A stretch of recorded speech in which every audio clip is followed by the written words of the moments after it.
안녕하세요. 논리개념 매뉴얼 저자 이해황입니다. 제 책을 효과적으로 공부할 수 있는 방법 두 가지를 알려드릴게요.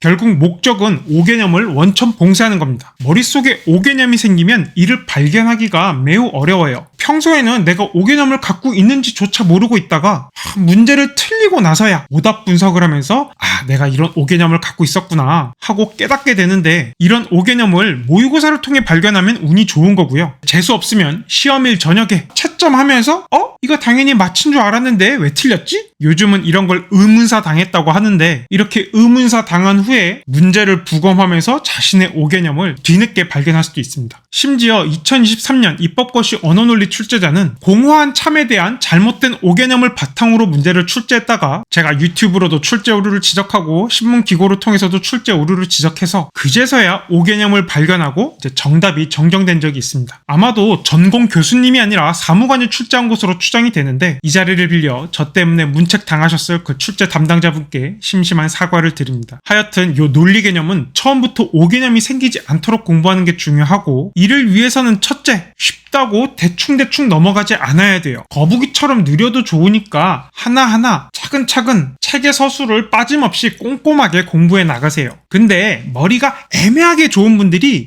처음부터 끝까지 꼼꼼하게 공부하는 걸 좀 어려워해요. 싫어한다는 말이 더 정확할 수도 있는데, 딱 보니까 다 아는 것처럼 느껴지거든요. 이제 그러면 꼼꼼하게 안 읽고 그냥 슬렁슬렁 쓱쓱 지나가는 거죠. 이게 진도가 빨리 나가서 처음엔 좀 신날 수가 있는데, 뒤로 갈수록 응용되고 심화된 개념들을 이해하기 어려워집니다. 이 논리 개념들은 처음엔 쉬워 보이지만 하나하나 조립되면서 난이도가 가파르게 올라가거든요. 차근차근 공부해온 분들은 이것들을 소화해 나갈 수가 있는데, 토끼마냥 점프하면서 대충대충 공부해온 분들은 이해가 안 돼서 진도를 더 이상 나갈 수가 없게 돼요. 그러면 이솝우화에 나오는 심포도 이야기처럼 이렇게 어려운 것까진 공부할 필요가 없어, 이 책은 시험에도 안 나오는 걸 뭐 이렇게 많이 적어놨대, 이러면서 자신과 타협을 하게 되는데, 현실은 그렇게 녹록하지가 않습니다. 예를 들어 리트 1회 추리논증 1번 문제, 전권 분리만 알면 요 왼쪽에 있는 거랑 오른쪽에 있는 거랑 논리적으로 동등하다는 것만 알면 너무너무 문제를 쉽게 풀 수가 있어요. 문제는 다시는 이렇게 쉬운 문제가 나오지 않을 거라는 거예요. 이건 법전협에서 발간한 연구 보고서인데, 기출문제 분석과 개선 방안에서 적절하지 않은 문제 유형으로 이걸 들었습니다. 형식 논리의 공식을 배우면 너무 쉽게 풀 수가 있다, 이래가지고 고등 사고력을 측정할 수 있겠느냐. 그래서 2015년 법학 적성시험 개선 계획 발표 후에 그 개선안이 처음 적용된 2019학년도 추리논증에 어떤 게 나오냐? 딱 10년 후에 이런 문제가 나옵니다. 뭔가 복잡해 보이죠? 근데 역시 논리 공식을 알면 쉽게 풀 수가 있어요. 다만 그 논리 공식의 수준이 엄청나게 올라갔습니다. 딱 봐도 머리 아프죠? 방금 봤던 고난도 문제는 요 네 번째, 왼쪽에 있는 거랑 오른쪽에 있는 거랑 논리적으로 동등하지 않다는 것을 알아야 풀 수가 있는데,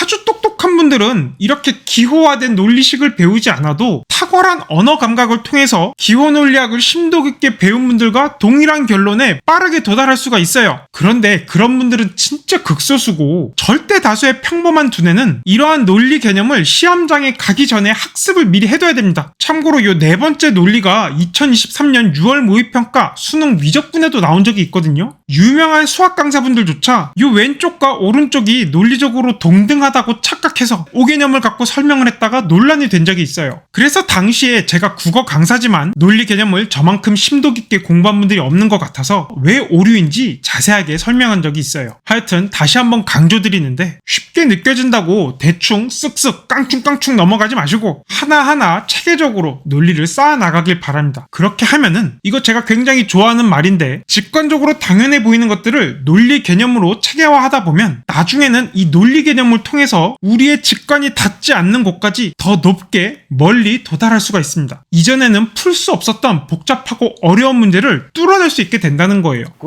자, 논리 개념 매뉴얼을 효과적으로 공부하는 두 번째 방법, 개념 정의를 있는 그대로 받아들인다. 교재나 강의의 내용을 자신만의 언어로 풀어서 정리하는 것은 일반적으로 굉장히 좋은 방법입니다. 특히나 리트나 피셋 준비하시는 분들은 학창시절 제법 공부를 잘한 분들이고, 그렇다 보니까 논리 개념도 자신만의 언어로 뭔가 풀어서 쉽게 이해하려는 경향이 있어요. 그런데 논리 개념은 수학 개념을 공부하는 거랑 비슷해서 엄밀한 개념 정의를 그대로 받아들인 후 복사기 마냥 그대로 출력을 기억할 수 있어야 되지 괜히 더 쉬운 표현이나 다른 용어로 바꿔서 기억하면 10중 8구 5개념이 생깁니다. 만약에 어떠한 개념을 다른 표현으로 나타낼 수가 있다면 그러한 모든 경우의 수를 제가 논리개념 매뉴얼에 싹 다 적어놨어요. 그러니까 책 이외에 다른 방식으로 나만의 언어로서 개념을 이해하려고 시도할 필요는 절대 없습니다. 만약 이해가 안 되잖아요? 그럼 그냥 외우고 넘어가세요. 그게 5개념이 생긴 후 교정하는 것보다 훨씬 나은 방법입니다. 당장은 이해가 안 가더라도 공부량이 쌓이다 보면 다른 개념들과 맞물리면서 또 문제를 풀 때 내가 사용하면서 아, 이래서 이 개념이 이렇게 정의되는 거구나 하고 이해되는 날이 와요. 그런데 내가 뭔가 자의적으로 왜곡해서 기억하잖아요? 그러면 공부량이 쌓일수록 머릿속이 뒤죽박죽이 될 겁니다. 대표적인 사례가 모순인데 두 개의 진술이 모순 관계라 함은 하나가 참이면 다른 하나는 거짓, 하나가 거짓이면 다른 하나는 참이라는 거거든요. 그런데 이걸 공부한 많은 수험생들이 어떻게 출력하냐면 이 쉼표 앞뒤의 차이를 잘 못 느끼다 보니까 그냥 이렇게 기억을 해버려요. 아, 모순 관계라는 건 하나가 참일 때 다른 하나가 거짓이라는 거구나. 기억해야 될 정보량도 엄청 적어지고 또 직관적으로도 잘 와닿거든요. 그리고 이러한 광경을 출제위원 교수님들이 대학교 논리학 강의 시간에 많이 보실 거 아니에요? 그래서 이렇게 반쪽으로만 기억하면 틀릴 수밖에 없는 문제를 곧잘 출제하세요. 개념을 온전하게 이해한 학생들에게만 점수를 주고 싶은 거죠.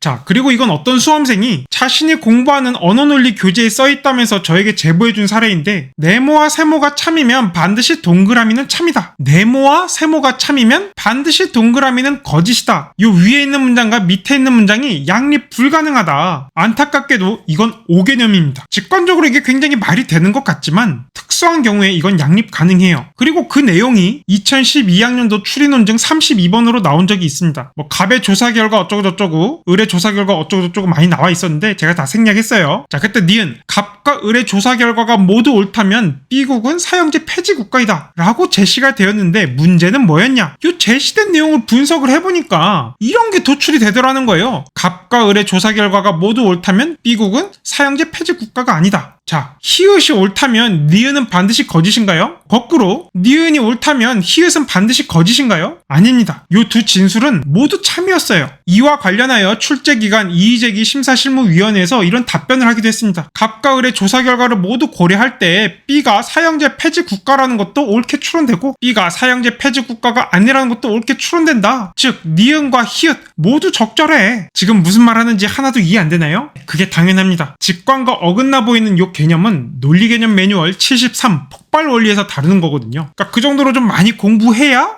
이게 이 말이구나 하고 이해가 되는데 나중에 자세히 배울 테지만 일단은 그냥 요 두 개의 진술이 양립 불가능한 게 아니라 특수한 경우에는 양립 가능하구나 정도만 기억해 주세요. 오케이? 자, 그럼 오늘 영상 정리. 거북이랑 복사기처럼 공부하자. 끝.